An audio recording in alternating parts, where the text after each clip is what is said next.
മക്കളെ വസ്ത്രമൊക്കെ അലക്കി. മക്കൾ വലുതായപ്പോ വിചാരിച്ചു നമുക്കൊരു ആശ്വാസം വരും. അപ്പൊ പേരക്കുട്ടികളുടെ വസ്ത്ര കൂമ്പാരങ്ങൾ കൊണ്ടുപോയിട്ട് അങ്ങോട്ട് ഇട്ടുകൊടുത്തു, ഇതും കൂടി അലക്കിക്കോ. ഒരു കാശും കൊടുക്കാതെ എല്ലാം അലക്കുന്ന ധോബി, മലയാളക്കരയിലെ അമ്മ.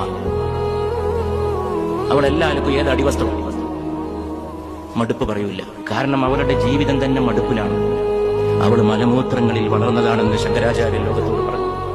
ലോകത്ത് ഞാൻ ആരോടാണ് ഏറ്റവും കൂടുതൽ കൂറും നന്ദിയും പുലർത്തേണ്ടത് എന്ന് ഒരു ശിഷ്യൻ ചോദിച്ചപ്പോൾ പുണ്യ റസൂൽ സല്ലല്ലാഹു അലൈഹി വസല്ലം മറുപടി പറഞ്ഞു, നിന്റെ മാതാവിനോട്. ചോദ്യകർത്താവ് ചോദിച്ചു, പിന്നെ ആരോട്? മാതാവാന്ന് മനസ്സിലായി, അടുത്ത ആളാരാന്നാണ് ചോദ്യകർത്താവിന് അറിയേണ്ടത്. അപ്പോഴും വന്നു, നിന്റെ മാതാവിനോട്. ചോദ്യകർത്താവിന് അത്ഭുതം തോന്നി. മാതാവാണെന്ന് ഒരിക്കൽ പറഞ്ഞു, മനസ്സിലായി. രണ്ടാമത്തെ ആളാരാണെന്നാണ് ചോദിച്ചത്. അപ്പോഴും അതെന്നെ പറയുന്നു. മൂന്നാവട്ടം ചോദ്യകർത്താവ് വിടാതെ പിടികൂടിക്കൊണ്ട് ചോദിച്ചു, അടുത്ത ആളാരാണ്? Who is the next? നിസ്സംഗനായി മുഹമ്മദ് നബി സല്ലല്ലാഹു അലൈഹി വസല്ലം മറുപടി നൽകി, നിന്റെ മാതാവിനോട്. അത്ഭുത പരതന്ത്രനായ ചോദ്യകർത്താവ് നാലാമതും ആവർത്തിച്ചു, പിന്നെ ആരോട്? പ്രവാചക തിരുമേനി പറഞ്ഞു, നിന്റെ പിതാവിനോട്. മാനവരാശിയുടെ 3 റാങ്കും അടുക്കളക്കാരി കൊണ്ടുപോയി. അവളുടെ ഗർഭത്തിലെ ത്യാഗം കൊണ്ടുപോയി. 9.5 മാസത്തെ ജീവത്യാഗം.